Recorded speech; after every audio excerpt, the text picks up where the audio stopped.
चाहत भाग 17. तुम्हाला जर माझे व्हिडिओ आवडत असतील तर व्हिडिओला लाईक करा, शेअर करा आणि सबस्क्राईब करायला विसरू नका.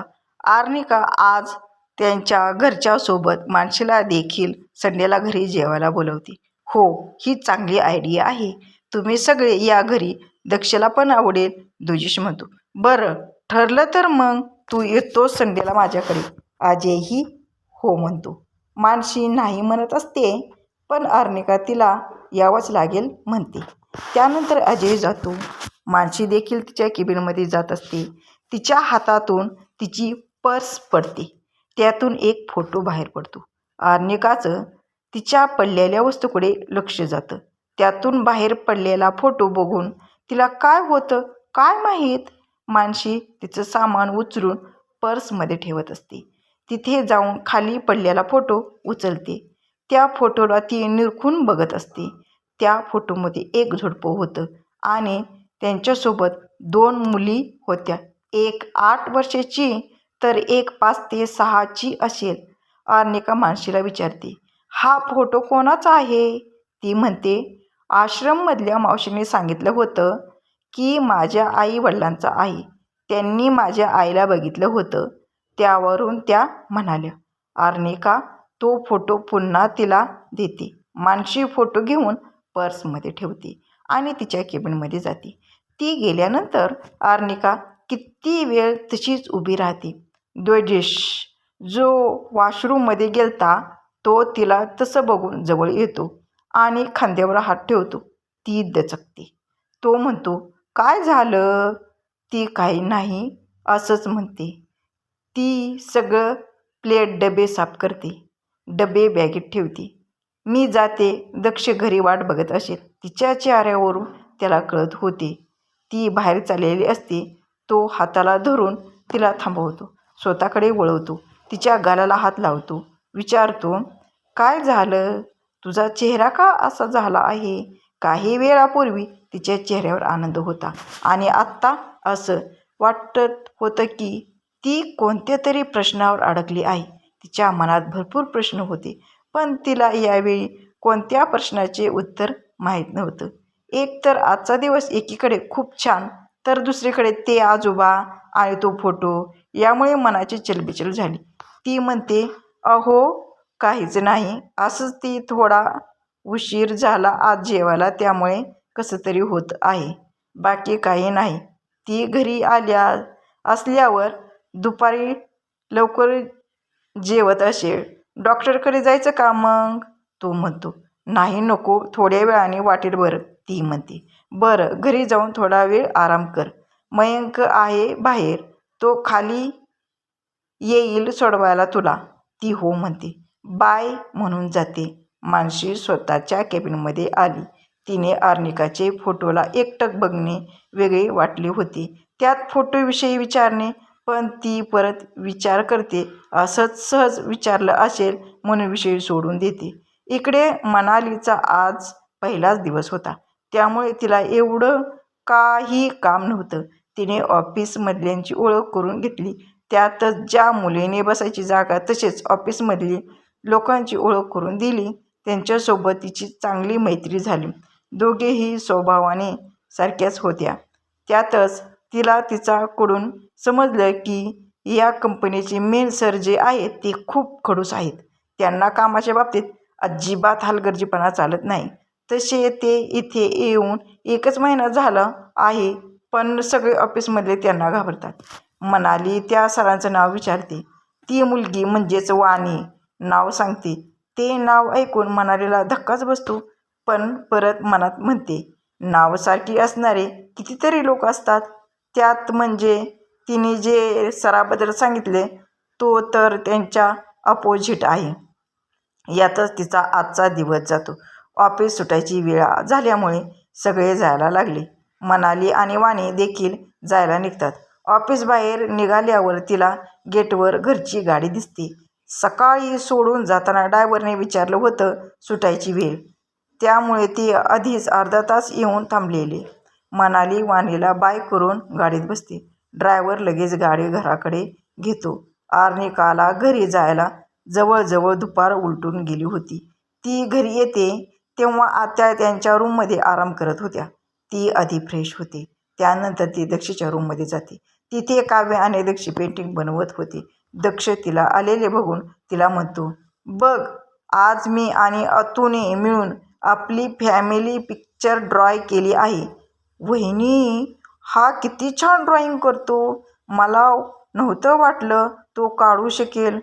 हो, तो खूप छान ड्रॉइंग काढतो. त्याची हॉबी आहे, हो की नाही दक्ष? हो, मला खूप आवडतं चित्र काढायला. आर्निका त्याने काढलेले चित्र बघते आणि खूप छान काढले माझ्या बाळाने म्हणते. दक्ष, तू ना तुझे काढलेले ड्रॉइंग ना तुझ्या रूममध्ये फ्रेममध्ये लाव, खूप छान वाटेल, काव्या म्हणते. तू खरंच लावायला येईल का? दक्ष काव्याला म्हणतो. हो, का नाही येणार? आपण घरीच फ्रेम बनवून लावू, ठीक आहे? हो, आवडेल मला पण. चालेल ना आई लावलं तर? हो बाळा, आवडेल आणि तुझी रूम पण छान दिसेल. दुसरीकडे एक मोठं घर नाही, त्याला तर राजवाडाच म्हणावा लागेल. त्या राजवाड्यातल्या एका खोलीत डॉक्टर एका वयस्कर माणसाला तपासायला आले होते. डॉक्टर, काय झालं?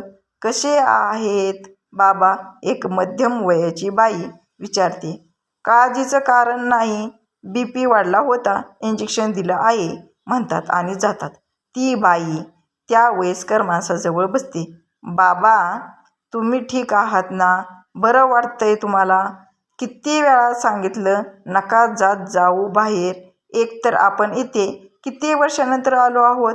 आपल्या फॅमिली डॉक्टरने तर आराम करायला सांगितलं आहे तुम्हाला, पण तुम्ही ऐकतच नाही. रागिनी जमला सुहा दिसली. रागिनी म्हणजेच मध्यम वयाची स्त्री, ती त्यांची सून होती. काय बाबा, रागिणीला सवय होती त्यांच्या अशा बोलण्याची, त्यामुळे तिला लगेच समजले. अहो बाबा, तुम्हाला बास झाला असेल. त्या कशा दिसतील? रागिनी म्हणते. नाही, ते जोर देऊन बोलतात त्यामुळे त्यांना खोकला येतो. रागिनी म्हणते.